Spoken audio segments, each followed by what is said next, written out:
What's up, everybody? It's Alex from Heavy New York, and on the phone we got Brian from The Sword. Thank you so much for your time today, man. I appreciate it. Of course, my man, of course. How are you today?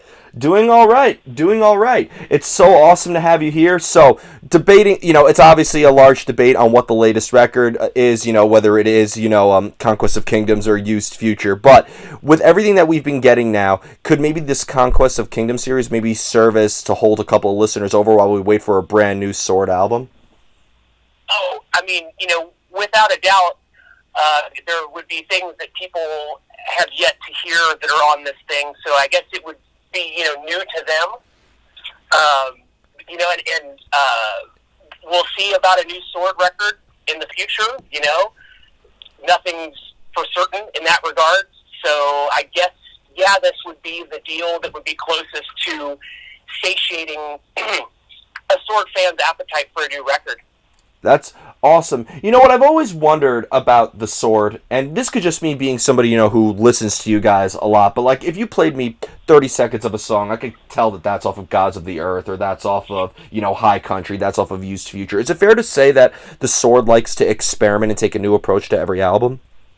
100%. I mean, those were the kind of records that we grew up listening to, where a band would kind of, they would still be the same band, but they could sound a little bit different from record to record.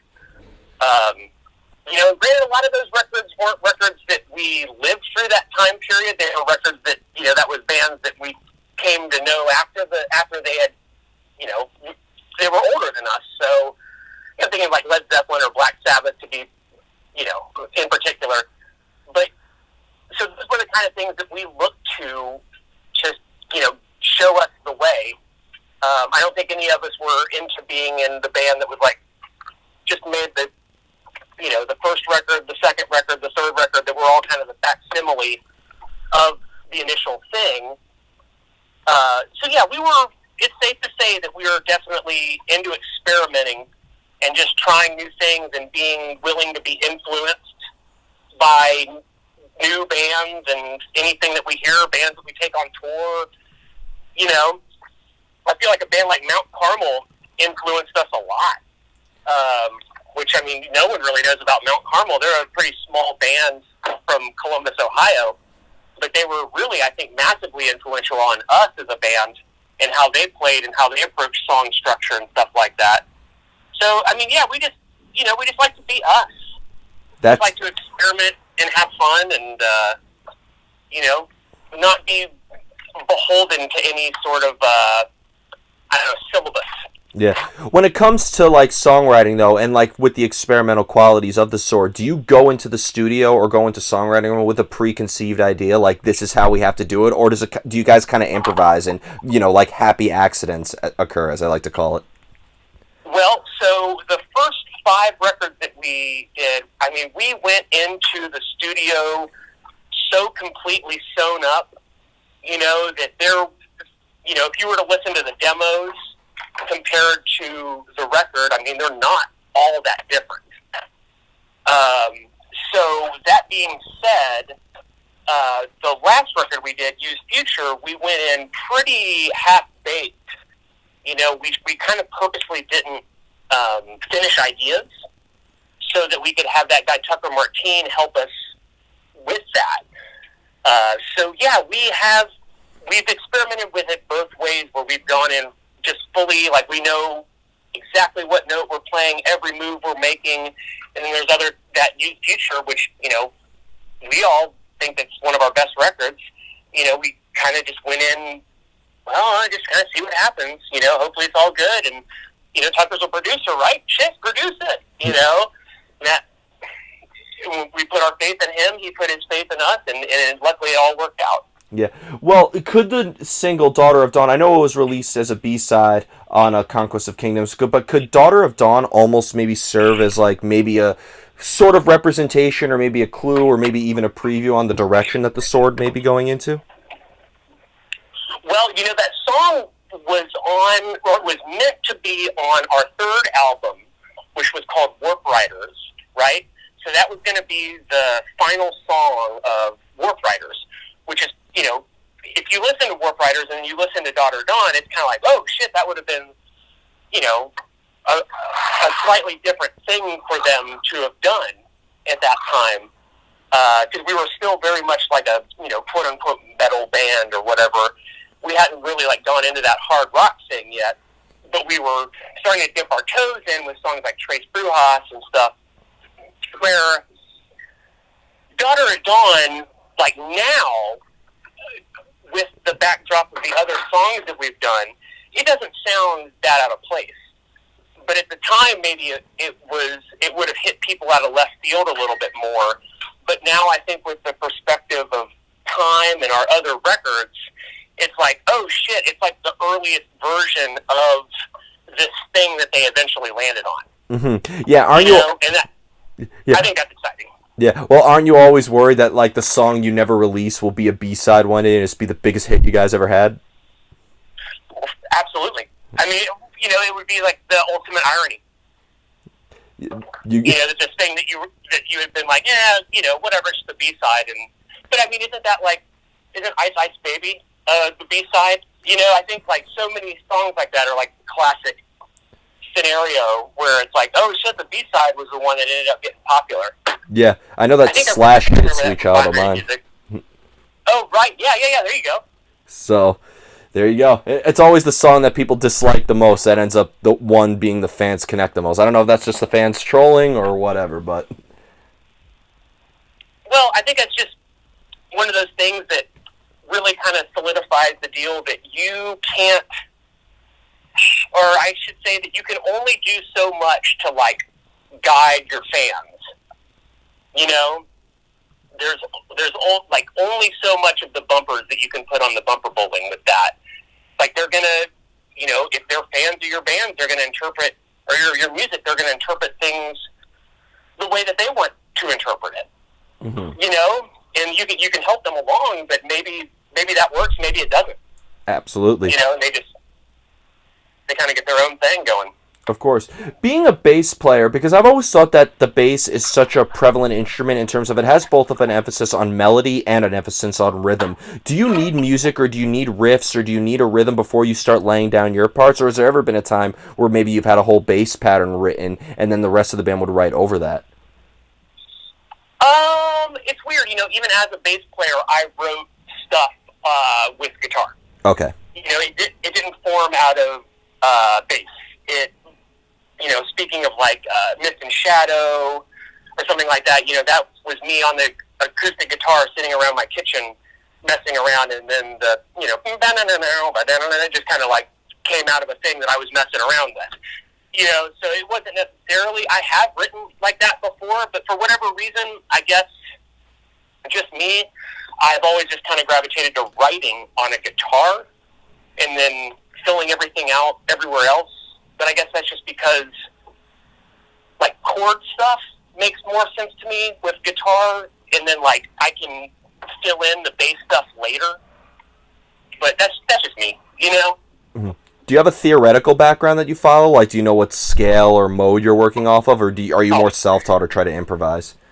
Fuck no. I tried to take music theory like twice. I tried to take it in high school and in college, and I crashed and burned both times.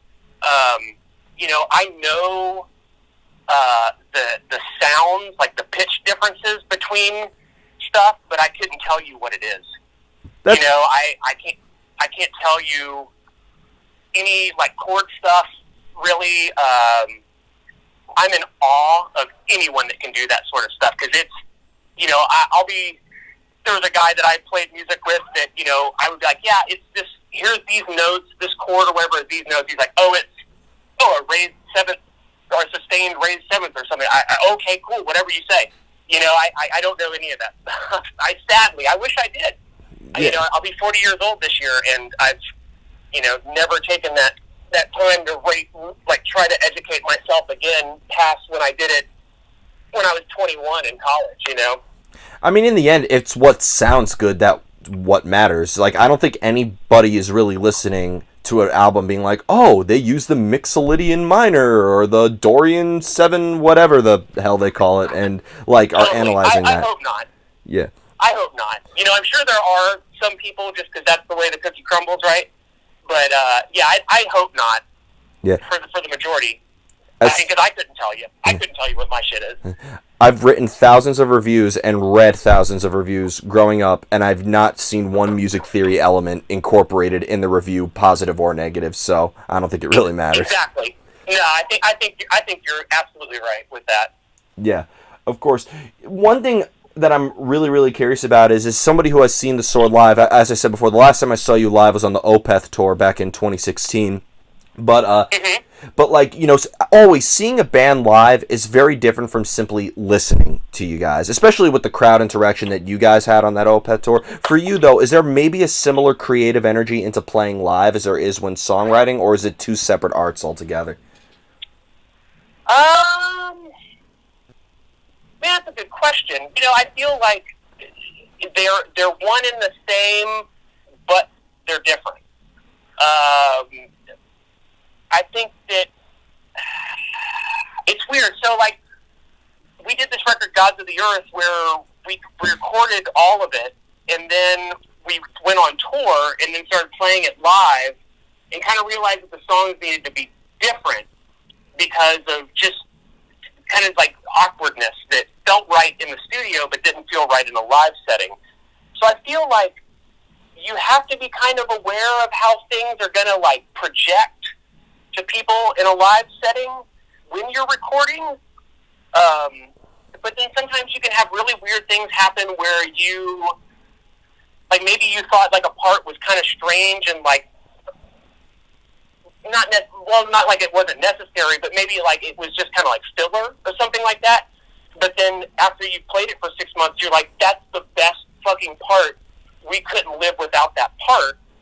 You know, so it's just such a unique thing for the whole deal to, like, when you're writing music, to think about maybe how it would be performed, when you're recording it, how it would be performed, when you're playing it, you're thinking about how it would be recorded. You know, it's really circular and always seems to kind of, like, come back on itself, you know? Yeah. Well, I did an interview yesterday, actually, with Schmear from the thrash metal band Destruction, and we had a long discussion about this because, you know, not to take away from playing live at all, nothing can ever fulfill that, but, like, is there really anything creative about playing live? Because, you know, you're in the studio, you're songwriting, and then when you're playing live, you're just bringing the studio material to a live setting. Is that really, like, an essence of creativity? I'm not in a band, so I could be totally wrong. Well, I guess it just really depends on your take. You know, I think a lot of bands anymore and a lot of music in general, you know, maybe it doesn't change very much from night to night when it's performed. So, like, a lot of the, I don't know, more like human qualities of it are kind of stripped from it to where, you know, a band that's kind of organic, like the Sword, you know, we're not running any computer tracks or anything like that. You know, that sort of stuff, then it lends itself to us being a little more improvisational, where then, you know, yeah, like, the solo is going to happen at the same place every night, but, you know, maybe the solo is going to be different. Mm-hmm. You know, it's going to be interpreted differently. It's going to start in a different hand shape or something like that that's going to, you know, put it in a different place. Yeah. But yeah, I think it just kind of depends. I can see, like, say if you were in a band where, you know, you had a laptop back there and you were running everything and nothing essentially changed from night to night. You know, like, there was no breath, there was no I don't know, just no humanity or something in it. There was no human qualities. That I could see that being kind of boring. You know, where you'd be like, you know, yeah, we're doing this show or whatever, but I mean, I literally just play the same part every night. You know, I get up there and I, like, headbang or whatever, you know, but otherwise it's the same. I mean, fortunately for us, like, you know, there's going to be, like, the ebb and the flow. We're going to move around, you know, it's going to generally be the same, but it might not be exactly the same from night to night. Yeah. Do you almost have to practice like a choreography or practice stage presence, or that's something that you can't even practice? That's just like you have to be in that situation in order to know what to do. No. It's you absolutely have to just be in that situation, and I feel like either you've got that ability to do that, or you don't. Mm-hmm. You know, it's because it doesn't feel very natural at times, and but you know, it's like it kind of just is what it is, and you have to sometimes you have to pull that stuff from a different area, you know. Mm-hmm. But it's interesting, you know. It's a very interesting thing. Yeah, it depends on the band too. I mean, if you're a hardcore band in New York City, there's not going to be a single static moment on stage. But at the, Opeth, I think, is a great example of a band that, they could stay stationary on stage, and, Michael Ackerfeld with his beautiful stage banter is all you kind of like need in between. And then there's bands that just play the whole set through and through without a single word in between. And I think really depends on the style and the band itself. I think you're right. Yep. I think that it kind of takes all kinds. Mm-hmm. What works for someone wouldn't work necessarily for everybody. Yeah. I mean, if Maynard from Tool started moving around like he was Roger Merritt of Agnostic Front, that might be kind of a little weird, if you ask me. Hey, Halloween show, right? Fair enough. I mean, it's Maynard. Who knows what that guy's going to come up with next? I have two more questions for you. We'll get the most difficult question out of the way. You ready? Sure. Okay. Here's the build up to it, because I've noticed, especially on Use Future Alone, you have a song like Sea of Green that's 5.5 minutes, but you have a song like Reprise that's less than 2 minutes, and then you have a song like Deadly Nightshade that's 3 minutes. How do you know when a song is done? Man, it's just a feeling. That's all I can say is you just know. Like just in the way that you can feel when a song is like a little too like long-winded. Like some of those 80s songs that you hear now, but you're like, oh shit, another chorus? Like, really, dude? Like, did it really had to go to another chorus? Like, surely this was done. But it's all about a feeling. For whatever reason, those dudes felt that it needed another chorus, or why not? But, I just feel like it's just a feeling. You kind of just, comes a point, especially when you're like making, music by yourself, like there comes a point where you kind of have to, put it down or you're going to fuck with it indefinitely. Yeah. Of course. And there's so many songs you can listen to where, they could have used another chorus, or that part was overkill. Like, I think that's why so many bands, a lot of people think it's the labels or whatever, or people in the industry like pressuring them to. I think a lot of bands like to reissue certain songs or do radio edits or certain edits just because like of all the different options that song could have been released. Yeah, exactly. Like, you can always argue like, oh shit, we should have gone to like another thing here, or I had this like sick extra bridge section or something. I think there can always be those sort of things. So yeah, maybe that is what drives a lot of that, remixing of things. Mm-hmm. And the final question I wanted to ask you is that you guys all originated in Austin, Texas, right? I know you live on the outskirts of it, but like that's where the band. It's fair to say that the Sword originated in Austin. Oh yeah, the band formed in Austin. We all met in Austin. We're not all originally from Austin.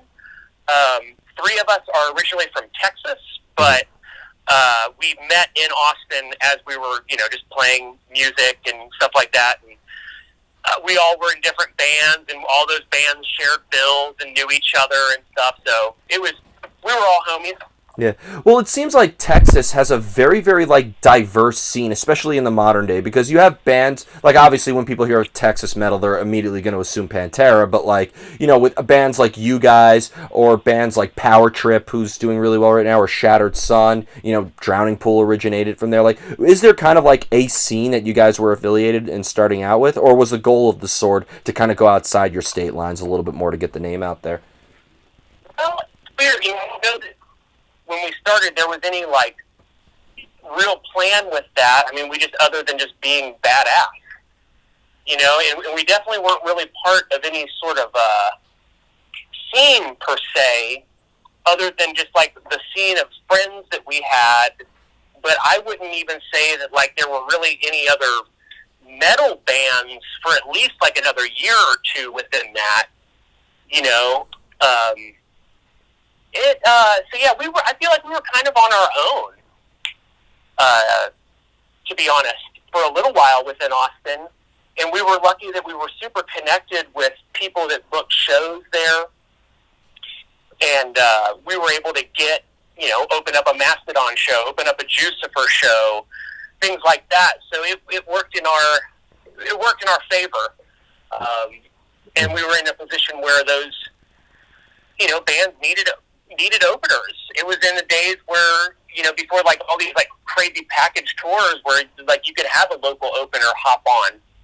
So we were immensely fortunate in all that. That's awesome. That worked out really good. Sometimes it's good when you're kind of like... Sometimes like people would think, oh, you're the only band and there's no scene. That must really suck. But if you're the only band, I mean, you know, you're kind of like the big fish in a little pond versus the little fish in a huge pond. Well, yeah, and Austin was just like a really... you know, it was like a percolating music scene that was always very much active, and people are, you know, seeing shows, and people are just out and about, and so it wasn't like our, you know, metal-centric sound found a home in an only metal audience in Austin. I mean, it was just everybody, because that's how Austin works. Of course. You know, it's not, you know, it's just not like, I don't know, it seems to be real open as far as, like, what the scene is, the music scene. And maybe we were just lucky, and we were friends with the right people that, you know, they all wanted to come to the show or whatever. But I felt like it was always a very, like, harmonious event for us. And we all, you know, we all were in other bands before, you know, so I think that it was, you know, I don't want to use the word, like, supergroup or anything like that, but I think people were definitely excited that, you know, oh, this guy from those Peabody started a band with the guitar player of C-1000 and one of the guys from Pirates of Darkwater. It's like, what is that band going to be like, you know? And then it's the Sword. So there you go. It was cool. That's awesome. That's awesome. So before we go, I want to thank you so much for your time today. Just obviously, you know, thanks to a certain virus that shall not be named on this outlet. But you know, obviously live shows are not going to happen at the moment. But I'd imagine when all this is over, we'll probably be seeing you on the road a little bit, and could we be expecting some new stuff from the Sword? I hope so. I mean, we're just going to continue to keep on keeping on and being as badass as we can be, because that's what we know how to do. Well, that's the best thing you can do, right? You know, I'm just trying to get out there and hit some riffs with my bros. And, you know? And what a great time, too. I mean, I've always said isolation is the greatest fuel for art, so we'll definitely get something new, or, you know, the badassery will always be there. We're gonna try to keep it up. Awesome. But thank you so much. Everybody, we are here with Brian of The Sword. Be sure to check out Used Future, or be sure to check out Conquest of Kingdoms, whatever you consider to be the latest album, and we'll see you next time on Heavy New York.